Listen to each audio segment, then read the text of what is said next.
welcome to South Asia Today, a show that provides you the glimpses of South Asia. I'm your host Shivangi Mishra. Let's begin with the headlines first. Pakistan's endless economic woes. Employees protest against the authorities in Muzaffarabad of Pakistan-occupied Kashmir.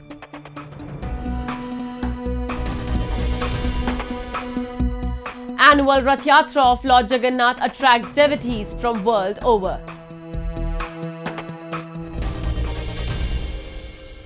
Let's begin the show. The unexpected news of the IMF loan rejection has struck and already devastated Pakistan with jolting disbelief. With Pakistan now losing $6 billion from its future plans, a monumental fiscal tragedy has hit the Shehbaz Sharif government, which was already grappling with a multifaceted crisis of record inflation, monetary imbalances, and low forex reserves. The loan rejections also come in the run-up to the general elections, further complicating the already chaotic political landscape. Join us as we discuss the ramifications of the IMF's loan rejection for the Pakistan, a country already teetering on economic, political and social collapse. Pakistan's economic situation is worsening amid the growing political uncertainty in the country. The Islamic nation has cut its GDP growth estimate for the fiscal year 2022 to 2023 to 0.29%. from an earlier estimate of 2%, raising concerns of an acute economic crisis. In the aftermath of the devastating floods in 2022, and the political chaos that erupted in the aftermath of Imran Khan's ousting and arrest, Pakistan's $350 billion economy has nosedived. Recently, the country's foreign exchange reserves had also dropped to $4.19 billion. Barely enough to cover 1 month of controlled imports. Adding salt to the wound, the IMF rejected Islamabad's demand of $6 billion of external financing requirement based on new current account deficit data. The requested funds are crucial for Pakistan to avert a balance of payments crisis, and most analysts believe that even after the expiry of the current program, Pakistan will have to seek a bailout in the upcoming fiscal year in order to avoid defaulting on debt obligations. The 220 million people of Pakistan have been suffering due to economic turmoil in the country. Prices of essential commodities are skyrocketing. The country registered record high inflation of 37.97% in May of this year. Pakistan's currency has also depreciated as part of the IMF conditions to bring the country in line with the market-based exchange rate. Political and economic uncertainty in Pakistan have left people facing issues such as unemployment, inflation, and load shedding of cooking gas and electricity. की जो हुकूमतें नाहाल हो चुके हैं, हुकूमत कर नहीं सके क्योंकि सियासी बुरान भी है और माशी बुरान भी है। इस वजह से लोड शेडिंग गैस की अलग है तो बिजली की अलग है। बिल ज़्यादा बेच देते हैं और बिजली होती नहीं है और लोड शेडिंग इतनी ज़्यादा कर देते हैं। लोग और हम सब लोग परेशान हैं कि इसके लिए क्या करना चाहिए। गैस बंद पड़ा हुआ है, बच्ची का दलिया तक भी नहीं बना, छोटे मासूम बच्ची का हमारा। अब गैस का क्या करें? यही तो कह रहे हैं, सुकून दे दो हमें, गैस भी दे दो, बत्ती भी दे दो। वे सुकून ही करी हुई है, क्या क्या कैसे हुकूमत से क्या कहें हम? The future of Pakistan appears bleak as the tussle between the army-backed Pakistan government and Imran Khan, the ousted former prime minister, continues. Many predict that the situation could further worsen for Imran Khan, who has been charged with 100 cases and is likely to be tried in military courts, which are notorious for human rights violations and other forms of grave crimes. Imran Khan has accused the military and its intelligence agency, the ISI, of working overtime to destroy his political party, Pakistan Tehreek-e-Insaf. He said that he had no doubt that he would be tried in a military court and thrown in jail. I have absolutely no doubt that the military courts are meant for me.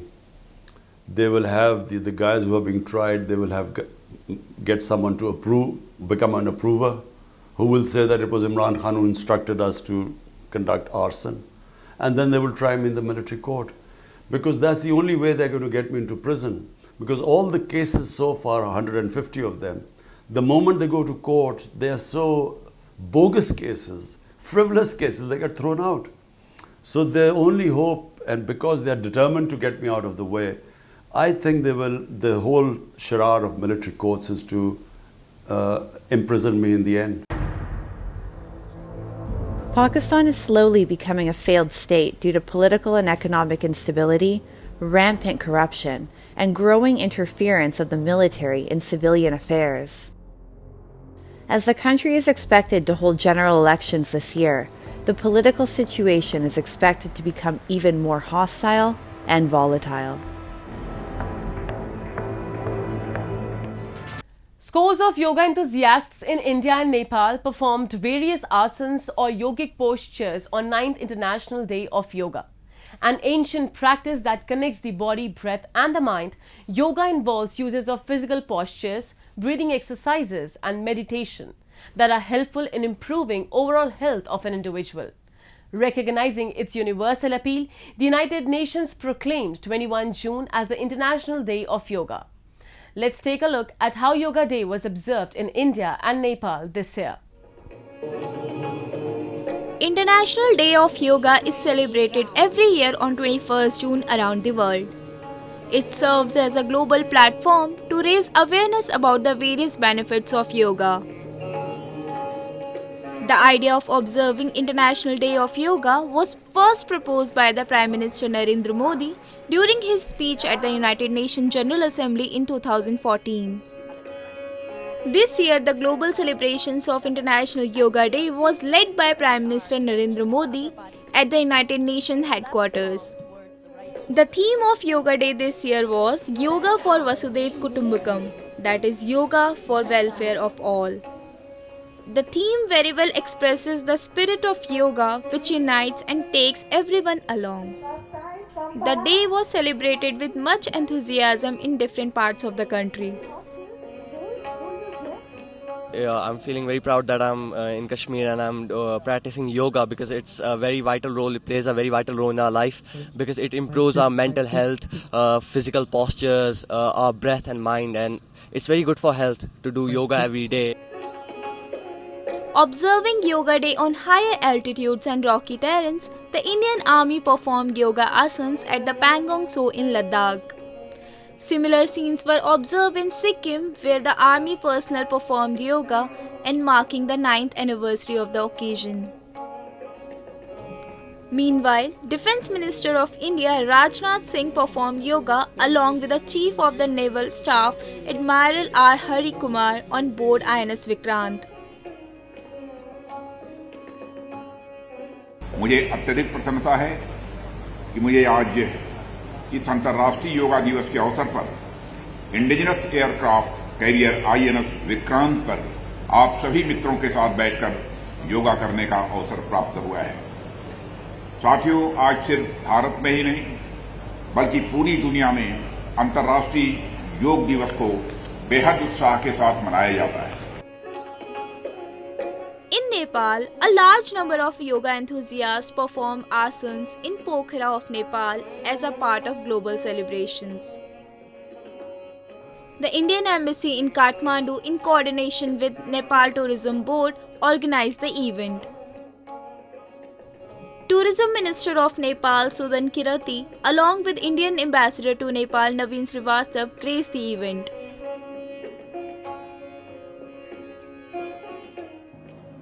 Yoga गर्न, प्रकृतिको मनोरम दृश्य हेर्न,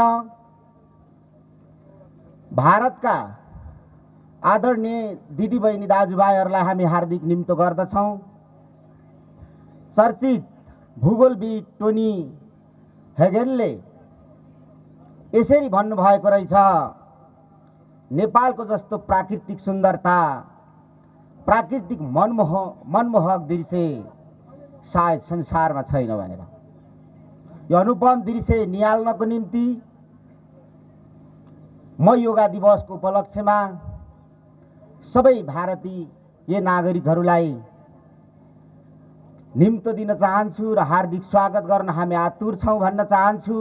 अगर हम अंतर्राष्ट्रीय योगा दिवस को हर साल पोखरा में मनाएं तो इससे पोखरा एक योगा का सेंटर बनेगा और इसके लिए भारतीय दूतावास गंडकी प्रदेश सरकार के साथ, नेपाल के संस्कृति मंत्रालय के साथ और पोखरा मेयर के साथ मिलजुल कर हर साल 21 जून को हम कोशिश करेंगे कि अंतर्राष्ट्रीय योगा दिवस इसी तरह भव्य रूप में यहाँ मनाया जाए।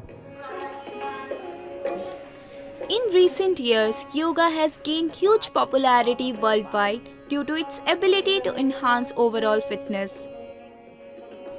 The International Yoga Day is observed with great enthusiasm not only in India but all over the world. Now we take a look at some happenings in Asia in a segment called Asia Watch. An ancient artifact dating back to the Assyrian Empire was exhibited in Baghdad after being returned from Italy. The tablet was brought back with Iraq's President Abdul Latif Rashid after his last visit and was handed over during an official ceremony to the Ministry of Culture, Tourism and Antiquities. Speaking during a press conference, Rashid said the ancient artifact would be returned to Iraq's National Museum. According to Iraq's Minister of Culture, Ahmad al-Badrani, the tablet is of great importance for several reasons, including because the text in cuneiform writing it displayed was complete. It will now be translated, Badrani said, before being put on display for visitors at the museum. Over the last years, Baghdad's returned thousands of artifacts to Iraq.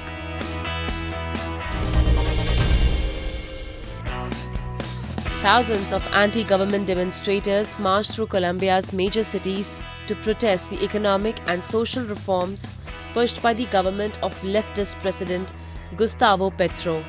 A crowd of some 5,000 people marched through the capital, Bogota, according to local authorities, where some protesters carried banners emblazoned with slogans such as "No More Petro" and "Petro Out." Petro is facing an uphill battle in Congress to push labor, health and pension reforms after his majority coalition disintegrated due to the government's refusal to make changes to their proposals. Opponents to Petro's pension reforms argue that they could negatively impact Colombia's finances and hurt job creation. Petro has recently been caught up in a scandal over accusations of alleged illegal financing during his election campaign, which he denies.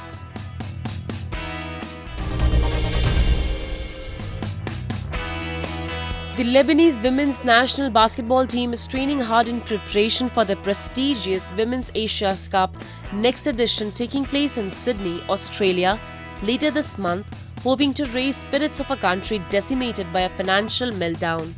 The national team secured promotion to the first division of the tournament after winning the Division B Women's Asia Cup in Jordan in 2021, where they beat the host nation to win gold.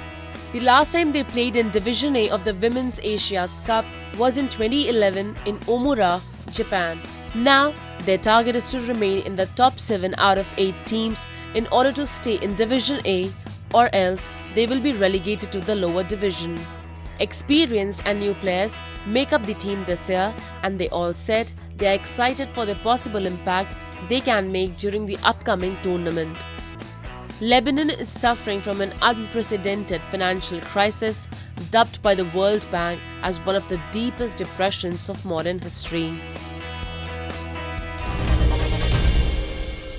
Moving on.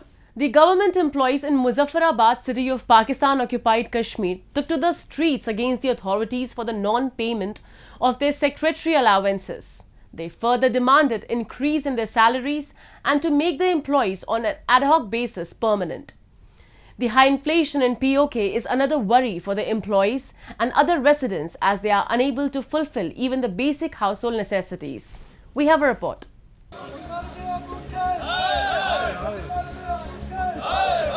A large number of government employees from various departments took to the streets of Muzaffarabad in Pakistan-occupied Kashmir.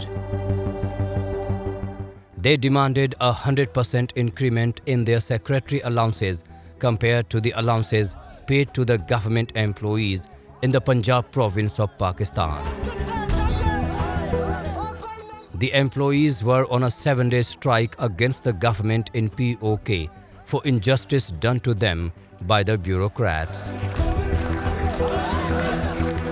Apart from the demand for secretary allowances, the employees want their colleagues who have been appointed on ad hoc basis be given permanent jobs. They complain that some of them have worked for over 20 years on meager salaries, but still they were not given permanent jobs in their respective government departments.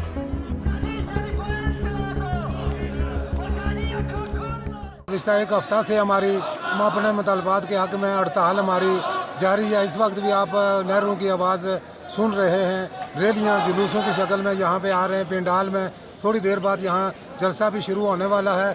तो हमारा जो charter of demand है जिस पे ये जो एहतजाजी programme हो रहा है, ये मंजूर शुदा मुतालबा है। सेक्रेटरीट पहला मुतालबा है, सेक्रेटरीट अलाउंस जो है 100% ये जनवरी से पाकिस्तान में लोगों को मुलाजमीन को मिल रहा है, जबकि यहाँ ब्यूरोक्रेसी की हटदर्मी की वजह से ये लोग अभी तक अपने इस हक से महरूम हैं 100% सेक्रेटरीट अलाउंस से।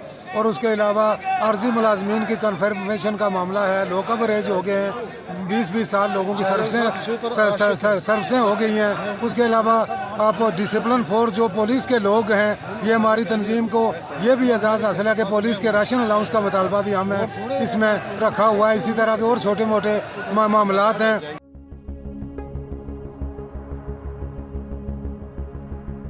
In these trying times of sky-high inflation, the employees are finding it hard to fulfill the very basic necessities of their households. They say the inflation has gone up by 400% in POK, and the authorities pay no heed to their reasonable demands. 400% महंगाई में इजाफा हो चुका है। तो मुलाजमीन माशरे का सबसे पिछड़ा हुआ तबका है, तो इनकी भी ये ख्वाहिश होती है कि अपना मेयार ज़िंदगी माशरे में बेहतर करने के लिए जो इनकी बुनियादी ज़रूरतें हैं, तो क्योंकि लोगों के अखराजात इतने बढ़ गए महंगाई की वजह से कि बहुत से नए मुतालबात भी जन्म लेते हैं महंगाई के तनाज़र में। तो मुतालबे भी जो मुलाजमीन करते हैं वो जायज़ मुतालबे हैं। पंजाब में सेक्रेटरीट अलाउंस में इजाफा हुआ और एग्जेक्टिव अलाउंस में, तो एग्जेक्टिव अलाउंस जिनको मिलना था सेक्रेटरीज को उनको तो मिल गया, लेकिन हमारा जो दूसरे मुलाजमीन है हमें सेक्रेटरीट अलाउंस से महरूम रखा जा रहा है।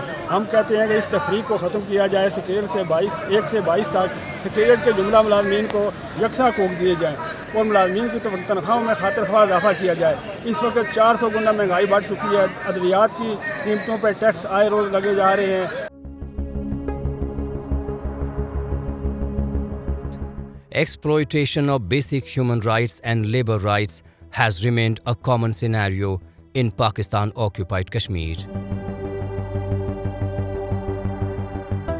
The people of POK have carried out several protests against the stooge administration of Pakistan in the past, but there are hardly any instances when their demands were met.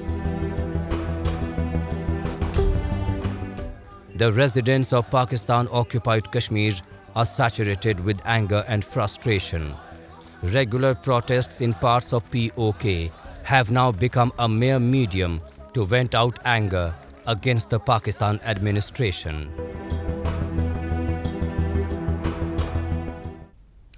Now we take you to India's holy town of Puri, where the famous Rath Yatra or Chariot Festival was celebrated with immense devotion. Dedicated to Lord Jagannath, his sister Subhadra and brother Balbhadra, the annual procession is one of the biggest and most widely celebrated occasions in India. Though it is celebrated with the same fanfare in the different parts of the country, the one held at Puri is just beyond comparison. Take a look. The annual wait is now finally over. When the 3 chariots travelled along the grand road, Jai Jagannath chants could be heard across the Indian beach town of Puri. These ceremonial processions and chariots in red and yellow are parts of celebrations of the Jagannath Rath Yatra, a grand celebration of faith and devotion.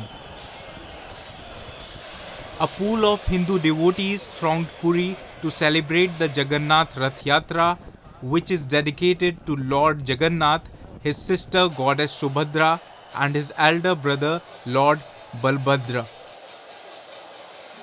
Popularly known as the Gundicha Yatra or Chariot Festival, it is one of the most anticipated festivals in Odisha as well as nationwide. The Rath Yatra begins with the idols of Lord Jagannath and the idols of his divine siblings being taken out of their home at Jagannath Temple. Placed on huge decorative chariots, the three deities travel to Gundicha Temple, said to be the abode of Lord Jagannath's aunt, where they stay for 9 days and later they come back to the Jagannath Temple. It is believed that the Chariot Festival is observed across the country to unite people and foster peace and harmony in the world. He's the only deity. He's so unusual, Jagannath. He comes out. He's the only deity that comes out of the temple just to see us, even though he's so exclusive the rest of the year. Once a year, he comes out to see us. Jagannath is different than any other form of Krishna. He's my personal favorite incarnation of Krishna, and he is just amazing. During the festivities, the city saw a flurry of activities as people danced and sang in the streets to the sounds of gongs, cymbals and drums while pulling the chariots of the gods with long ropes. It is believed that pulling the rope of chariots adds to good karma, and those who do this get relieved from all types of sins and attain salvation. As the procession moves forward, a wave of spirituality and euphoria sweeps the entire city. The devotees feel enlightened and their emotions run high at the moment they get a glimpse of Lord Jagannath and his siblings. The Trinity travel in their respective chariots, which are named Darpadalan, Taladhwaja and Nandi Ghosha. Taladhwaja, chariot of Lord Balbhadra, Darpadalan, chariot of goddess Subhadra, and Nandi Ghosha, chariot of Lord Jagannath. Each of these chariots has 9 Parsava Devtas surrounding it. They are painted as wooden representations of different gods on the sides of the chariots. Additionally, each chariot has 4 horses attached to it, each of which is drawn by a different color horse. For example, Balbhadra's horse are dark, Jagannath's are white, and Subhadra's horses are red. Energy और जो भी उनका भक्ति भावना के साथ जो वो लोग खींचते हैं, इसमें ये एक डिवाइन एक्सपीरियंस महसूस फील होती है. इसको मैं एक्सप्लेन नहीं कर सकता. Numerous pujas and rituals take place during the Jagannath Yatra. Not just in India, even devotees from outside were seen as extremely devoted towards Lord Jagannath as they participated in the grand procession. Calling him the Lord of Universe, the devotees expressed their immense joy of being able to witness such a holy yatra. I'm coming to Puri for Rath Yatra because Jagannath is coming out of the temple to see his bhaktas. I am one of his bhaktas. I want him to see me. I want to chant Jai Jagannath, to give him some pleasure, some happiness, some anand to see his bhaktas. It's extremely overwhelming to be here in the midst of so much devotion, so much love, a river of love, and the Lord is coming out for all of us to give his mercy. Given the enormous crowd that had assembled to take part in the celebrations, the festival site was placed under strict security, with police officers keeping a close eye on things throughout the Rath Yatra. The Jagannath Yatra is a cherished event that strengthens spiritual connections and celebrates the rich cultural heritage of Odisha. It's time for me to wrap up today's episode. We'll be back next week at the same time. This is Shivangi Mishra signing off on the behalf of the entire production team of South Asia Today. Goodbye and take care.